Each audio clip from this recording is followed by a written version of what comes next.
कैसे आप लोग? बढ़िया हैं? चलिए बढ़िया रहिए, हमारी बेस्ट विशेज आप लोगों के साथ है।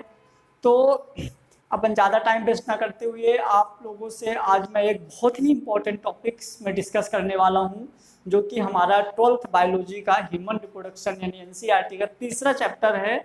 और इस चैप्टर्स का ये जो पोर्शन है एनसीईआरटी में बहुत थोड़ा सा दिया हुआ है, लेकिन वहाँ से बहुत अच्छे क्वेश्चंस बनते हैं।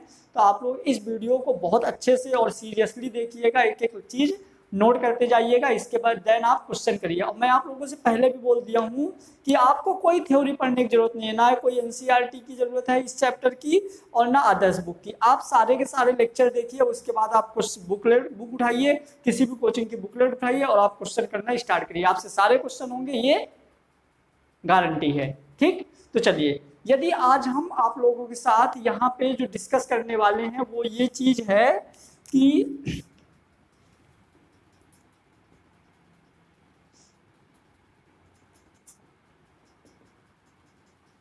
Primordial follicle. ठीक है, अब नाम ही अजीब है, फॉर्मेशन ऑफ प्रीमोर्डियल फॉलिकल। तो आप लोगों को पता होगा कि जैसे मैंने आप लोगों को पिछले लेक्चर में एक ओवरी पढ़ाया है ना, ओवरी पढ़ाया। ओवरी में आपको पता था इसके आउटर मेम्ब्रेन को हम बोल रहे थे क्या? Primordial germinal epithelium.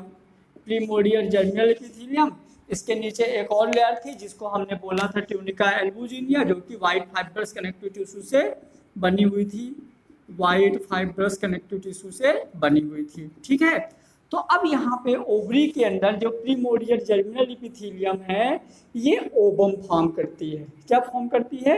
Ovum form करती है। इसके पिछले लेक्चर में हम आप लोगों को बता दिए थे कि ओवम कितने और कैसे फॉर्म होते हैं। ठीक है, तो यदि हम बात करें एट बर्थ, यदि हम बात करें कि 5th मंथ इंट्रायूटेराइन लाइफ, इस टाइम पे जो ओवम थे 7 मिलियन थे। यदि अपन बात करें बर्थ के टाइम पे तो ये बचे थे 2 मिलियन। यदि हम बात करें यही एट प्यूबर्टी, ये प्यूबर्टी तक बचे थे 4 lakhs। फिर इसके बाद अप टू मीनोपोज इनका नंबर था 400 to 500। ठीक, 400 to 500 अप टू मीनोपोज तक बचे थे ये। तो अब हम देखेंगे कि जो प्रीमोर्डियल जर्मिनल एपिथेलियम है ये कैसे ओवम बनाई, मतलब कि प्रीमोर्डियल जर्मिनल एपिथेलियम से ओवम बनने के लिए कौन कौन से केमिकल और हार्मोनल चेंज हुआ, उसमें क्या क्या चेंजिंग हुई, कैसे जोना पेलुसिडा बना, कैसे कोरोना रेडिएटा बना, ये सारी जो लेयर्स वगैरह फॉर्म होती हैं हम यहाँ पे देखेंगे कि कैसे हमारा primordial germinal epithelium, primary oocyte, secondary oocyte, ovum कैसे चेंज हुआ, ये सारी चीज़ें हम यहाँ पे डिस्कस करेंगे। तो आप लोग बहुत ध्यान से देखिएगा इसको, क्योंकि ये रियल में बहुत इंपॉर्टेंट है। ठीक, कि ये वाला जो पार्ट है हमारा स्ट्रोमा है, बहुत काम आने वाला है। यदि आप लोग इस लेक्चर को देख रहे हो तो पहले स्ट्रक्चर ऑफ ओवरी जरूर देखें, नहीं तो ये आगे बिल्कुल समझ में नहीं आएगा। स्ट्रक्चर ऑफ ओवरी यदि आप देखते हो तो ये पूरा का पूरा समझ में आएगा, ये अपनी गारंटी है। ठीक, चलना मान लीजिए ये oocyte है। क्या है? oocyte है, और oocyte के अंदर न्यूक्लियस है। ये न्यूक्लियस है, ये oocyte है, और oocyte के चारों साइड, oocyte के चारों साइड फॉलिकुलर सेल है, फॉलिकुलर सेल है। और ये ओवरी में बाकी स्पेस में क्या भरा हुआ है? ओवरी में बाकी जगह भरा हुआ है स्ट्रोमा। क्या भरा हुआ है? स्ट्रोमा। ये समझिएगा कि पूरे ओवरी का मैंने कोई एक सेल लिया हूं अभी, और उस एक सेल्स को oocyte जो जिसके अंदर न्यूक्लियस है, फॉलिकुलर सेल इससे अटैच्ड है, और ये बाकी पूरा का पूरा ये हमारा पार्ट क्या है? स्ट्रोमा, जिसमें आपको याद होगा तो कॉर्टेक्स और मेडुला था। ठीक है। और ना स्टोमा में कॉर्टेक्स और मेडुला था, साथ में यहीं पे हमारा क्या था याद करिए, ब्लड वेसल्स, लिम्फ और कनेक्टिव टिश्यू, इतनी सारी चीजें यहाँ पे थी। इसके पिछले लेक्चर में बहुत अच्छे से बताए थे। तो ये हमारा देखिए ऊसाइट है, ये ऊसाइट है। ऊसाइट के अंदर सेल में क्या रहेगा, न्यूक्लियस, और यहाँ पे फॉलिकुलर सेल्स हैं। क्या हैं ये, फॉलिकुलर सेल्स हैं। फॉलिकुलर सेल के बाहर एक ऐसी लेयर है, फॉलिकुलर सेल के बाहर एक और ऐसी लेयर है, ये हमारा क्या है, स्पिंडल है। ये है स्पिंडल सेल, है ना, क्या है, स्पिंडल सेल। अब इसके बाद इनमें क्या चेंजिंग आएगी, तो ये जो स्पिंडल सेल है, ये स्पिंडल सेल एक कंप्लीट लेयर बना देगी। ठीक है, जैसे ये हमारी क्या बन गई, ऊसाइड बन गई, मतलब कि यदि देखिए, चलिए अब यदि हम बात करें तो ये हमारा जैसे क्या थी, ओवरी, ओवरी का ये जो सेल है, सेल ब्रेक होके ये ऐसा एक स्ट्रक्चर बना है जिसको हम ऊसाइड बोलेंगे। ठीक है, अब ऊसाइड में क्या हुआ, आगे चेंजिंग होगी इसमें, और आगे कैसे कैसे चेंजिंग होगी अपन वो देखते हैं। ठीक है, तो आगे कैसी चेंजिंग होगी तो अपन वो देखते हैं। तो जो ऊसाइड थी, ऊसाइड ने एक लेयर सिक्रीट कर दिया जिसको हमने बोल दिया क्या, जोना पेलुसिडा। क्या बोल दिया, जोना पेलुसिडा, जिसको हम बोलेंगे सिक्रीटेड बाई ऊसाइड। ऊसाइड ने एक लेयर सिक्रीट कर दिया जिसको हमने बोल दिया zona pellucida in human. But यदि आप इसी को किसी और ऑर्गेनिज्म की बात करोगे तो ये हमारा होगा कोरोना रेडिएटा। कोरोना रेडिएटा, है ना। यदि आप किसी और ऑर्गेनिज्म की बात करो, किसी और प्राइमेट्स की बात करोगे तो कोरोना रेडिएटा होगा। बट यदि हम ह्यूमन की बात करेंगे तो zona pellucida secreted by oocyte. ठीक है, उसके बाद अब हम देखते हैं जो हमारी ये फॉलिकुलर सेल थी, ये जो फॉलिकुलर सेल है,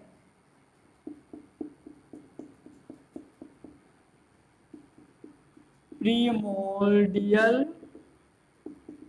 फॉलिकुलर सेल में कन्वर्ट हो गई, प्रीमोर्डियल फॉलिकुलर सेल में कन्वर्ट हो गई, जो कॉलुमिनर लाइक था, कॉलुमिनर लाइक सेल थी, है ना, जिससे प्रीमोर्डियल फॉलिकुलर सेल में कन्वर्ट हो गई। उसके बाद इसी में जो हमारा ये था स्पिंडल सेल थी, जो स्पिंडल सेल थी, ये कन्वर्ट हो गई बेसल लेमाइना में। Spindle cell converted by basal lamina, ये हमारा बेसल लेमाइना में कन्वर्ट हो गई स्पिंडल सेल। ठीक है, स्पिंडल सेल कहाँ कन्वर्ट हो गई, बेसल लेमाइना। बाकी इसके चारों ओर क्या है, स्ट्रोमा भरा हुआ है, इसके चारों ओर क्या भरा हुआ है, स्ट्रोमा, इसके चारों ओर स्ट्रोमा भरा हुआ है। ठीक है, अब इसके बाद हम देखेंगे जो प्रीमोर्डियल फॉलिकुलर सेल है, इसमें डिवाइड हो के बहुत सारी प्रीमोर्डियल फॉलिकुलर सेल्स बन जाएंगे। ठीक है, डायग्राम हम देखते हैं।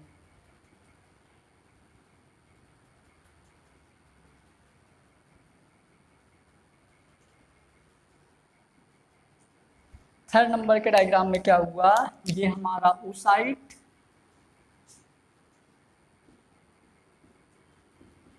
Oocyte, zona pellucida. अब ये जो प्रीमोर्डियल फॉलिकुलर सेल्स हैं, प्रीमोर्डियल फॉलिकुलर सेल्स बहुत सारी सेल्स बना दी डिवाइड होके।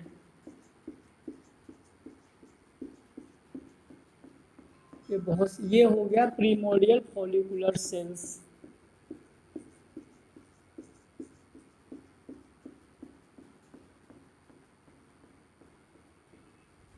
ये बन गई प्रीमोर्डियल फॉलिकुलर सेल।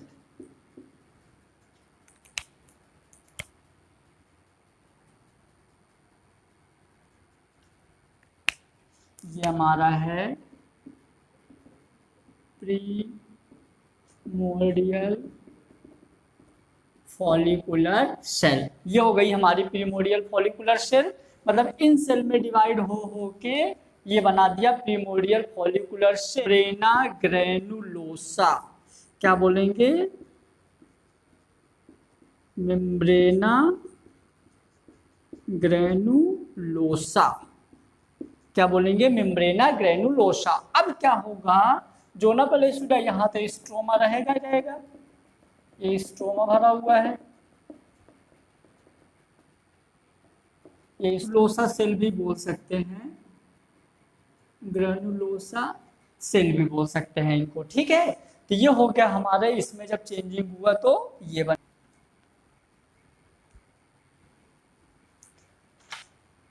मतलब कि जो हमारी ग्रैनुलोसा सेल्स हैं, तो ग्रैनुलोसा सेल में कोई एक सेल बड़ी होगी और उसके अंदर एक लिक्विड डिपॉजिट होने लगेगा।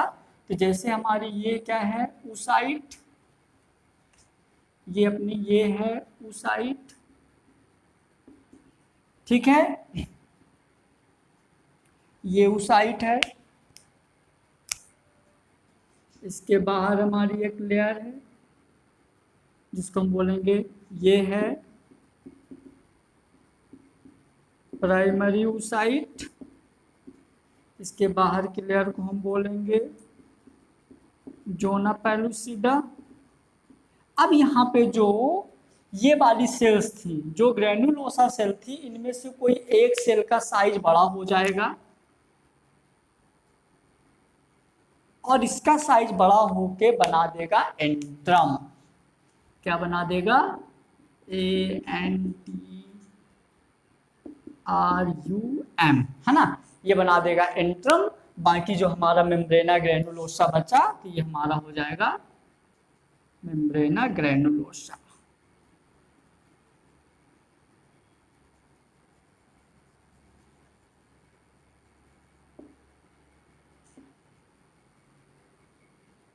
बाकी ये हो गया मेम्ब्रेना ग्रैनुलोसा, ठीक है। और ये हो गया एंट्रम फॉलिकल, ठीक है, इसमें भरा रहेगा लिक्वल फॉलिकल। तो ये हो गया अब हमारा उस ना प्राइमरी ऊसाइट हो गया, ये हो गया प्राइमरी ऊसाइट। प्राइमरी जो ग्रैनुलोसा सेल्स थी वो मेम्ब्रेना ग्रैनुलोसा बना दिया, लेकिन इन्हीं सेल में कोई एक सेल के अंदर लिक्वल फॉलिकल डिपॉजिट होता जाएगा और इस सेल का साइज बढ़ता जाएगा। चलिए हम देखते हैं। अब इसमें और ज़्यादा ग्रोथ होता गया, है ना, इस सेल एंट्रम में और ज़्यादा ग्रोथ हो गया, लिक्वल फॉलिकल इसमें और ज़्यादा डिपॉजिट होता गया, तो इसका साइज और बढ़ता जाएगा। अपन साइज इसका और बढ़ाते हैं, जैसे इसका साइज बढ़ता जाएगा इसमें लिक्विड भरता जाएगा, ठीक है। तो ये हमारा हो गया सेकेंडरी फॉलिकल, ये हो गया सेकेंडरी फॉलिकल, है ना। चलिए अब इसके बाद देखते हैं, इसमें और ज़्यादा साइज बढ़ेगा इसका। अब यदि हम बात करें इसी की, तो ये हो गया, देखिए primary oocyte,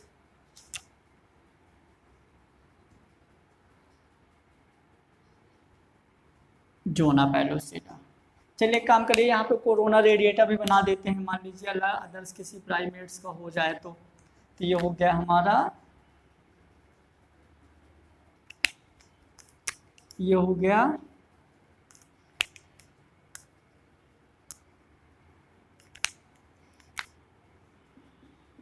primary oocyte, zona pellucida, corona radiata, ठीक है। उसके बाद अब इस एंट्रम का साइज और बढ़ने लगा और एंट्रम का साइज बढ़ के इतना बड़ा हो गया, ये हो गया एंट्रम का साइज और ज़्यादा, एंट्रम का साइज बढ़ गया, ANTRUM, एंट्रम का साइज और बढ़ गया। एंट्रम का साइज बढ़ने के बाद, है ना, इस एंट्रम का साइज बढ़ा, लेकिन जो हमारा मेम्ब्रेना ग्रैनुलोसा है, तो बाकी जगह तो बचेगा ही, ये मेम्ब्रेना ग्रैनुलोसा,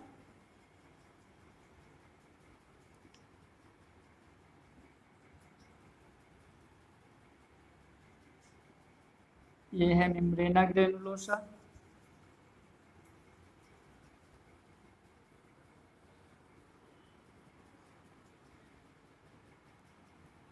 ये पूरा मेम्ब्रेना ग्रेनुलोसा हो गया।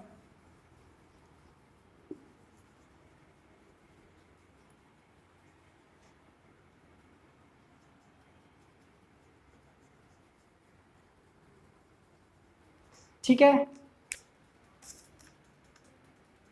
मेम्ब्रेना ग्रेनुलोसा के बाहर एक और लेयर सिक्रीट हो जाएगी जिसको हम बोलेंगे, मेम्ब्रेना ग्रेनुलोसा के बाहर एक और लेयर फॉर्म हो जाएगी जिसको हम बोलेंगे थीका इंटरना। मेम्ब्रेना ग्रेनुलोसा के बाहर एक और लेयर फॉर्म हो जाएगी, मेम्ब्रेना ग्रेनुलोसा के बाहर एक और लेयर।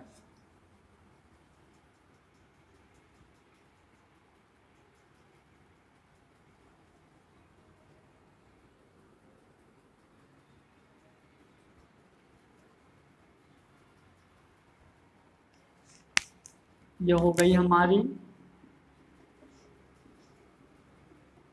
मेम्ब्रेना ग्रेनुलोसा। इसके बाहर एक और लेयर बन जाएगी थीका इंटरना। थीका इंटरना के ही सिक्रीशन से एक और बाहर पतली लेयर बन जाएगी जिसको हम बोलेंगे थीका एक्सटर्ना।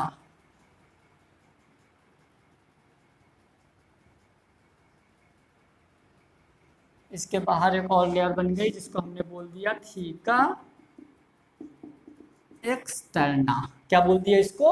Theca externa. ठीक है फ्रेंड्स, अब देखिए एंट्रम में लिक्वल फॉलिकल बहुत ज़्यादा हो गया, एंट्रम में लिक्वल फॉलिकल बहुत ज़्यादा हो गया।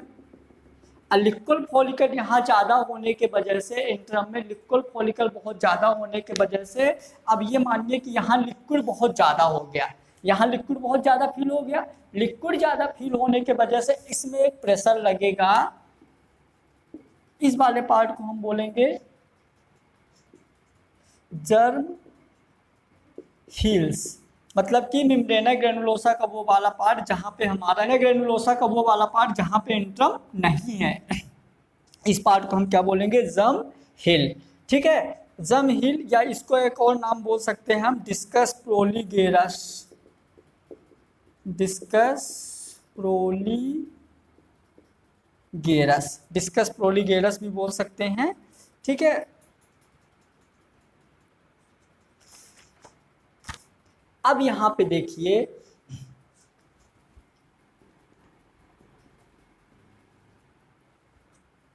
जो हमारा मेम्ब्रेना ग्रेनुलोसा है, ये कन्वर्ट हो जाता है कॉर्पस ल्यूटियम। किसमें कन्वर्ट हो जाता है? Corpus luteum. ठीक है, मेम्ब्रेना ग्रेनुलोसा कन्वर्ट हो जाएगा कॉर्पस ल्यूटियम। अब यहाँ पे हम देखते हैं कि कैसे हार्मोन्स का रोल कैसे होता है। ठीक है, तो ये हो गया, इतना स्ट्रक्चर हमारा बन गया। अब हमारा देखिए कॉर्पस ल्यूटियम और थीका इंटरना, इन दोनों का अब हम रोल देखते हैं। तो क्या होता है, जैसे ही पिट्यूटरी ग्लैंड से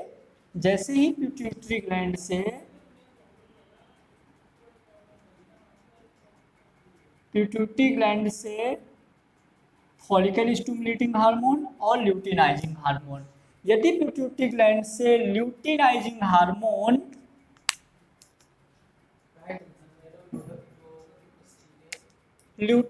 हार्मोन यदि LH हार्मोन सिक्रीट होता है, कहाँ पे?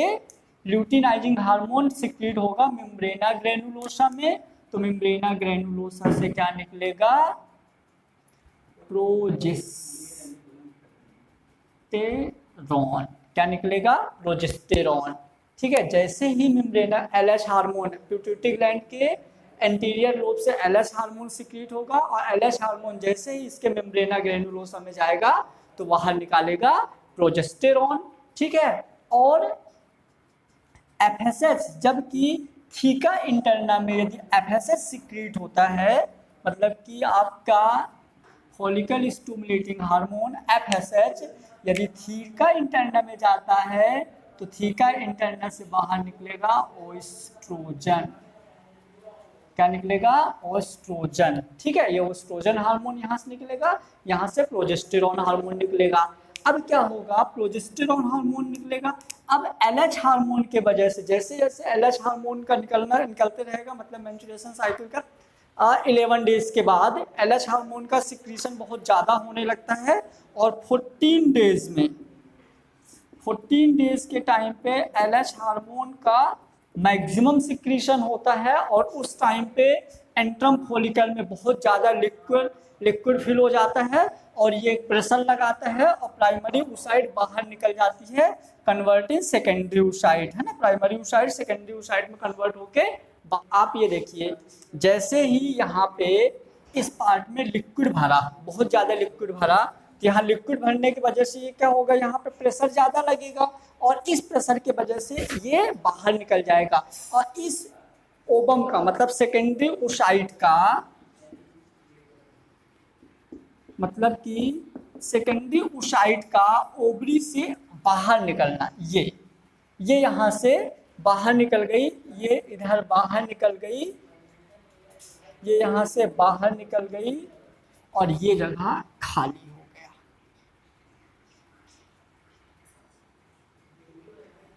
ये जगह यहाँ खाली हो गया, और ये यहाँ से बाहर निकल गई। अब ये बाहर निकल के कहाँ चली गई, फैलोपियन ट्यूब के एम्पुला वाले पार्ट में। जैसे ये वहां से बाहर निकल के फैलोपियन ट्यूब के एम्पुला वाले पार्ट में जाती है, तो याद रखिएगा, जब तक इसके अंदर प्राइमरी oocyte रहता है तब तक ये एवैस्कुलर रहता है, मतलब ब्लड वेसल्स एब्सेंट होती हैं। क्या होती हैं, यहाँ पे ब्लड वेसल्स एब्सेंट होती हैं, ठीक है।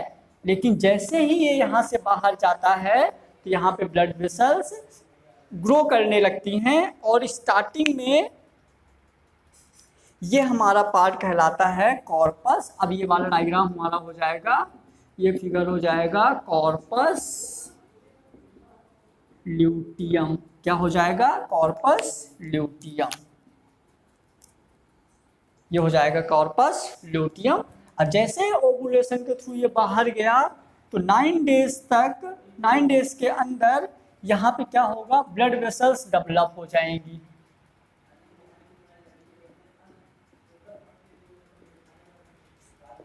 यहाँ पे ब्लड वेसल्स डेवलप हो जाएंगे ओवरी में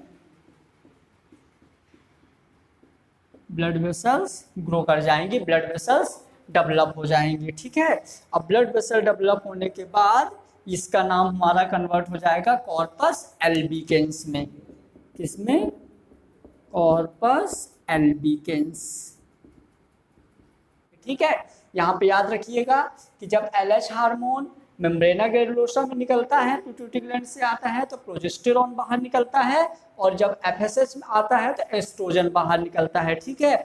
जैसे इंटर्म में लिक्विड फॉलिकल फुल होता है, तो सेकेंडरी oocyte को ओवरी से बाहर निकाल देता है, जिसको हम बोलते हैं ओवुलेशन। तो अपने को अभी नहीं पढ़ना, अपने को बस इतना पढ़ना था, ठीक है, इस लेक्चर में है। तो ये हमारा कन्वर्ट हो जाता है कॉर्पस ल्यूटियम में। किसमें कन्वर्ट हो गया, कॉर्पस ल्यूटियम में। तो याद रखिए, वही स्ट्रक्चर, सेम स्ट्रक्चर ओवुलेशन के पहले क्या थी, ग्रेवियन फॉलिकल। ओवुलेशन के जस्ट बाद क्या हो गई, कॉर्पस। पहले थी एवैस्कुलर, और ओवुलेशन के बाद कन्वर्ट हो गई वैस्कुलर में। मतलब कि यहाँ ब्लड वेसल्स एब्सेंट थी, यहाँ पे ब्लड वेसल्स प्रेजेंट हो गई, ठीक है। इसके बाद क्या होता है, कुछ जो उगोनियल सेल्स रहती हैं वो डिस्ट्रॉय हो जाती हैं। तो यहाँ पे डिस्ट्रॉयड उगोनियल सेल को हम बोलेंगे अट्रैक्टिक सेल, या इस प्रोसेस को बोलेंगे अट्रेजिया।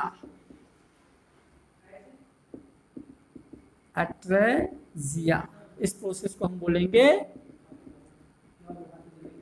अट्रेजिया, ठीक है। तो हो गई, और वो सेल डिस्ट्रॉय होकर बाकी सेल को फूड प्रोवाइड करवा देती हैं। मतलब एक चीज और याद रखिए, does not new उगोनिया form before birth, before birth यानी कि बर्थ के बाद कोई भी न्यू उगोनियल सेल फॉर्म नहीं होती हैं। ठीक है, ये चीज लिख सकते हो, before birth does not form new oogonial cell, मतलब बर्थ के बाद कोई भी न्यू उगोनियल सेल फॉर्म नहीं होगी। ठीक, तो ये याद रखिए आप। और ये हो गया हमारा फॉलिकुलर सेल। उसके बाद हम देखेंगे मैच्योरेशन साइकिल नेक्स्ट लेक्चर में।